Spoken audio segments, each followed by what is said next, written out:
அதில் மிலிட்ரியில் இன்ஃபேண்ட்ரி தரைப்படை அப்படின்னு சொல்லுவோம் இல்லையா, அதில் மெட்ராஸ் ரெஜிமெண்ட்.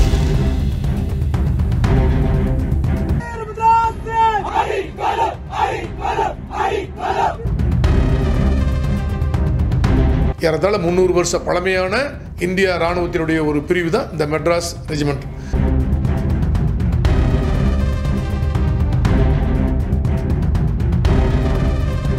இந்திய ராணுவத்தில் 27 ரெஜிமெண்ட் இருக்குங்க. இந்த Rajputana rifles, Gurkha regiments, Punjab rifles, Garhwal regiments 27 regiments இருந்தா கூட ரொம்ப நம்பிக்கைக்குரியது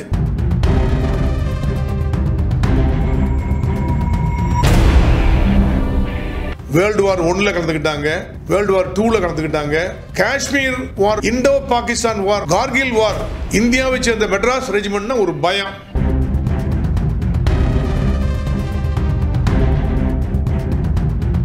அதாவது இவங்களை எங்கேயும் களத்தில் முதல்ல இறக்கலாம் அப்படின்னு ஒரு நம்பிக்கைக்குரிய ஒரு ராணுவ படைப்பிரிவாக மெட்ராஸ் ரெஜிமெண்ட்.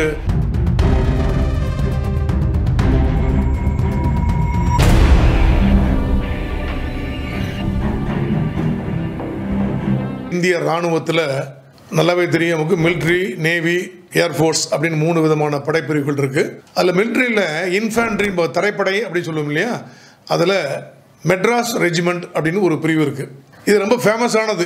இந்தியாவில் இருக்கிற மொத்த ஆர்ம்டு ஃபோர்ஸஸில் ஏர்ஃபோர்ஸ், நேவி அண்டு மிலிட்ரி இந்த 3ஐயும் நீங்கள் பண்ணிங்கன்னா டோட்டலாக 12,27,117 பேர் இருக்காங்க. டோட்டலாக ஆக்டிவ் ஃபோர்ஸ் இருக்காங்க. இதில் நம்ம ஆர்ம்டு ஃபோர்ஸில் ரிசர்வ் ஃபோர்ஸ் அப்படின்னு பார்த்தோம்னா 9,60,000 பேர் இருக்காங்க. இந்த இதில் இவ்வளவு ஸ்ட்ரென்த்தில் எவ்வளவோ ரெஜிமெண்ட் அப்படின்னு எவ்வளவோ படைப்பிரிவுகள் இருந்தால் கூட தரைப்படையில் உள்ள இந்த மெட்ராஸ் ரெஜிமெண்ட் அப்படிங்கிறது ரொம்ப ஃபேமஸானது. இந்திய ராணுவத்துக்கு மிக மிக நம்பிக்கைக்குரியது. அப்படி என்னங்க பெரிய மெட்ராஸ் ரெஜிமெண்ட்டுக்கு இவ்வளோ பேர் அப்படின்னா, இந்த மெட்ராஸ் ரெஜிமெண்ட் 1750 பிரிட்டிஷ் கம்பெனிக்காரங்க பிரிட்டிஷ்லேருந்து ஈஸ்ட் இந்தியா கம்பெனி அப்படின்னு சொல்லி வந்து நம்ம இந்தியாவை கபலீகரம் செய்து நம்ம ஆட்சி அமைச்சு இங்கே பண்ணும்போது அந்த பிரிட்டிஷ் இந்தியாக்காரங்க ரூலர்ஸ் 1750 பிரிட்டிஷ் ஆட்சியை தக்க வைப்பதற்காக, அவங்கள பாதுகாக்கிறதுக்காக நம்ம நேட்டிவ் இந்தியன்ஸை அடக்கி ஒடுக்கி அவங்களுக்கு பணியாளர் வைக்கிற மாதிரி கொண்டு வர்றதுக்காக வேண்டி ஒரு படை அமைச்சாங்க. அதான் முதல்ல ஆரம்பிக்கப்பட்டது 1750. அதுக்கு பேர் தான் மெட்ராஸ் ரெஜிமெண்ட் அப்படின்னு ஆரம்பிச்சாங்க. 300 வருஷம் ஆச்சுங்க. இதுதான் இந்திய ராணுவத்தில் ஓல்டஸ்டா உள்ளது பழமையான ஒரு ராணுவ அமைப்பு. இந்திய ராணுவத்தில் அந்த காலாட்படையில் தரைப்படையில் 27 ரெஜிமெண்ட் இருக்குங்க. ஃபார் எக்ஸாம்பிள் இந்த ராஜபுதன ரைபிள்ஸ் அப்படிம்பாங்க, சீக் ரெஜிமெண்ட்ஸ் அப்படிம்பாங்க, கூர்கா ரெஜிமெண்ட்ஸ் அப்படிம்பாங்க, பஞ்சாப் ரைபிள்ஸ்பாங்க, கார்வால் ரெஜிமெண்ட்ஸ்பாங்க. அந்த மாதிரி மெட்ராஸ் ரெஜிமெண்ட்ஸ் எத்தனையோ ரெஜிமெண்ட்ஸ் சொல்லிட்டு நம்ம சொன்ன 27 ரெஜிமெண்ட்ஸ் இருந்தால் கூட எல்லாத்துக்கும் தெரியக்கூடியது அல்லது எல்லாத்துக்கும் ரொம்ப நம்பிக்கைக்குரியது இந்த மெட்ராஸ் ரெஜிமெண்ட்ஸ் தான். இதில் தற்போது மொத்தம் 29 பட்டாலியன் இருக்குங்க. மெட்ராஸ் ரெஜிமெண்ட்ஸ் இருக்கு.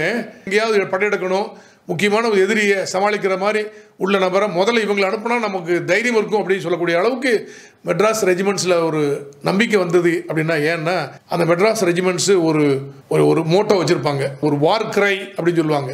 என்ன சொல்லுவாங்கன்னா அந்த இதில் ட்ரைனிங் எடுக்கும்போது வீர மதராசி, அடி கொல்லு, அடி கொல்லு, அடி கொல்லு அப்படிம்பாங்க.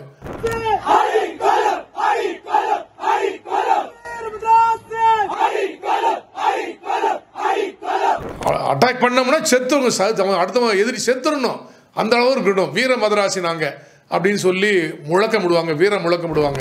அதுதான் இவங்களுடைய தாரக மந்திரம் அப்படின்னு சொல்லலாம். இந்த மெட்ராஸ் ரெஜிமெண்ட்ஸில் இந்த மெட்ராஸ் ரெஜிமெண்ட்ஸில் உள்ள அந்த சோல்ஜர்ஸ் எல்லாத்தையுமே தம்பி தம்பின்னு தான் எல்லாமே கூப்பிடுவாங்க. அவ்வளோ ஃபேமஸானவங்க. ஏறத்தாழ 300 வருஷ பழமையான இந்திய ராணுவத்தினுடைய ஒரு பிரிவு தான் இந்த மெட்ராஸ் ரெஜிமெண்ட். ராணுவத்தில் பல்வேறு விதமான சிம்பிள்லாம் வச்சுருந்தா கூட, ராணுவத்துக்குன்னு பொதுவாக தரைப்படைக்கு அல்லது ஏர்ஃபோர்ஸுக்கு, நேவிக்கு தனித்தனி சிம்பிள் இருந்தால் கூட மெட்ராஸ் ரெஜிமெண்ட்ஸுக்குன்னு யானை சிம்பிள் போட்ட ஒரு இலச்சு இருக்குங்க, ஸ்டீல் மாதிரி இருக்குது. யானைக்குன்னு சில ஸ்பெஷல் குணாதிசயங்கள்லாம் உண்டு.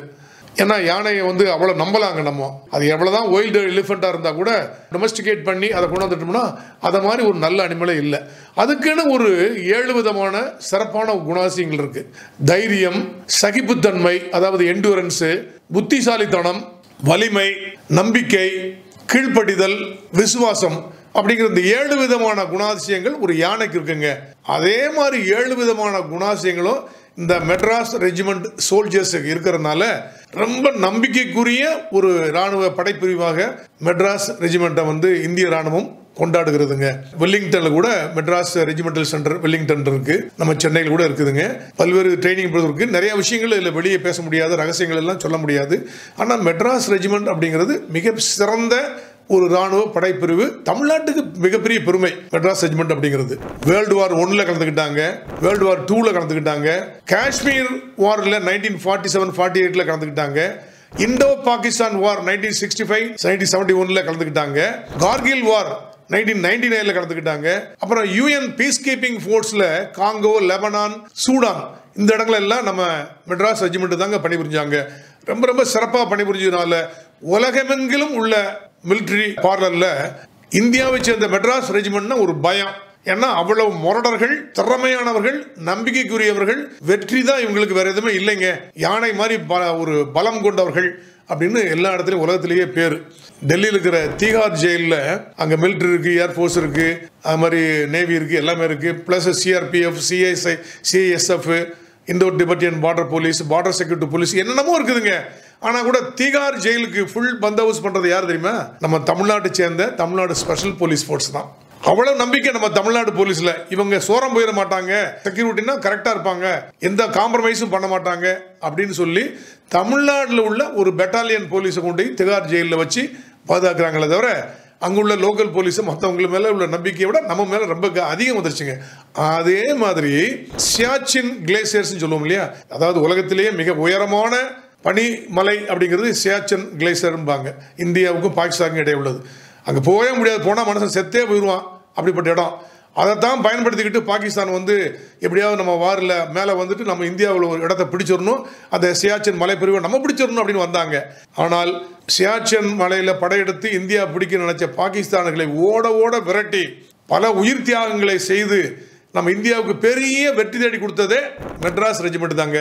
இந்திய ராணுவத்துக்கு மட்டும் இல்லாமல் என்டையர் இந்தியாவுக்கே பெருமை சேர்க்கக்கூடிய வகையில், அதாவது இவங்களை எங்கேயும் களத்தில் முதல்ல இறக்கலாம் அப்படின்னு ஒரு நம்பிக்கைக்குரிய ஒரு ராணுவ படைப்பிரிவாக மெட்ராஸ் ரெஜிமெண்ட் இப்போ பணிபுரிந்து வருகிறது. அதுக்காக தமிழ்நாட்டில் உள்ள நம்ம எல்லாருமே மெட்ராஸ் ரெஜிமெண்ட் நினைச்சு நம்ம மிக பெருமை அடையலாம்.